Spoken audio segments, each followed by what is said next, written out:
In an era of hyperinflation, protecting your purchasing power and managing liquid assets is no longer an option, it is a necessity. Why will the middle class effectively vanish by 2026? And where do you stand in this crisis?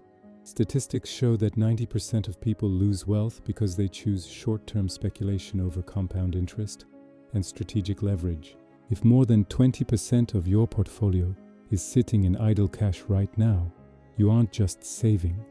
You are experiencing active capital erosion every single second. Stop scrolling. In the next 10 minutes, we are not going to talk about saving pennies. We are going to discuss tax optimization, market analysis, and the precise asset allocation strategies used by the top 1%. I'm not here to motivate you. Motivation is trash. Strategy and mathematics are sacred. This is the blueprint I wish someone had handed me when I was broke in my 20s. Notes for my children and a roadmap for you. Let's be transparent. I currently generate between $30,000 and $35,000 a month purely from rent and passive income. I don't say this to impress you. I say this to impress upon you that I am not a guru selling a course. I am a practitioner.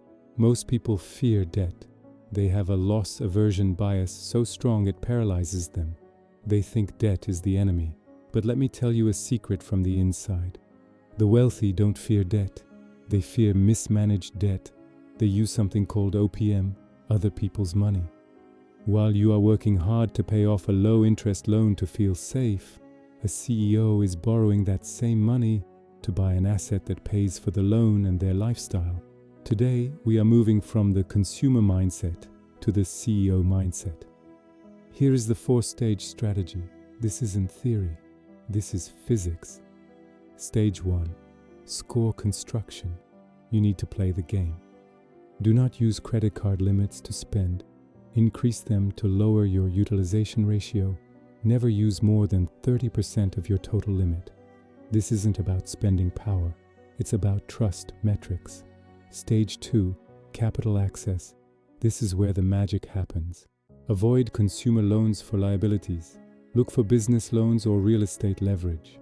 The formula is simple math. Let I be the cost of your debt, your interest rate. Let I be the return on the asset. As long as R is greater than I, you are printing money. If the math works, the fear is irrelevant. Stage 3. Asset transfer. You take that capital from the bank. Do you buy a car? No. Do you buy a phone? No. You transfer that liquidity into a cash flow object. A rental property, a dividend portfolio, a business. The asset must pay the debt. You are just the middleman managing the flow. Stage 4. Refinance. We call this the BRAR method in real estate. Buy, rehab, rent, refinance, repeat. When your asset appreciates, you don't sell it. You refinance it. You pull your initial capital out tax-free because debt is not taxable income, and you move it to the next asset. This is how wealth is compounded, not saved. You don't have to take my word for it. Look at the titans of industry. Take Robert Kiyosaki, for example. He has famously said in multiple interviews, "I use debt as money, I don't save cash, because in 1971 the dollar became debt. If you save money, you are losing. I borrow money to buy assets." He isn't being reckless, he is being mathematical. When Apple or Amazon has billions in cash, they still borrow money. Why? Because using their own capital, their return on equity is expensive. Using the bank's money is cheap. They maximize returns while minimizing their own risk exposure. If the biggest companies in the world operate this way, why are you trying to pay off your mortgage early with cash that could be earning 10% elsewhere? Now let's act like a CEO. How do we manage the risk? We use a metric called DSCR, Debt Service Coverage Ratio. Before I take on any debt, I ask, does the cash flow from this asset cover the debt payment by at least 1.25 times? If the mortgage is $1,000, the rent must be $1,250. If it fits the box, I take the deal. If it doesn't, I walk away. It's not emotional, it's binary. And let's not forget the shadow partner, the taxman. In most jurisdictions, interest on business debt is tax deductible. The government effectively subsidizes your wealth building because you are providing housing or jobs. When you operate as a producer, the tax code is a map of incentives. When you operate as a consumer, it's a bill. But here is the warning. Leverage is a double-edged sword.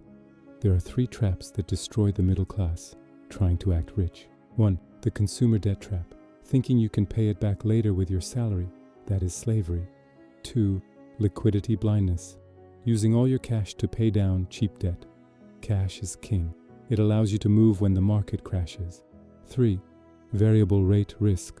In an inflationary environment, fixed rate debt is an asset because inflation eats away the real value of what you owe. Variable rates are suicide. Looking ahead to 2026, AI-based credit scoring is coming. They won't just look at if you paid on time, they will look at what you bought, your spending habits, your social media data. Cleaning up your financial footprint today is the key to accessing cheap capital tomorrow. I record these videos not for the algorithm, but as a legacy to my younger self and to you watching this. Don't be impressed by luxury. Be impressed by liquidity. Don't chase motivation. Build a system that works even when you are asleep. The middle class is vanishing because the gap between those who understand leverage and those who do not is widening. If you found value in this transparency, and if you want to be part of the minority that understands the logic of wealth, I would appreciate a like on this video. It costs you nothing, but it means a lot to the community we are building here. Stay strategic.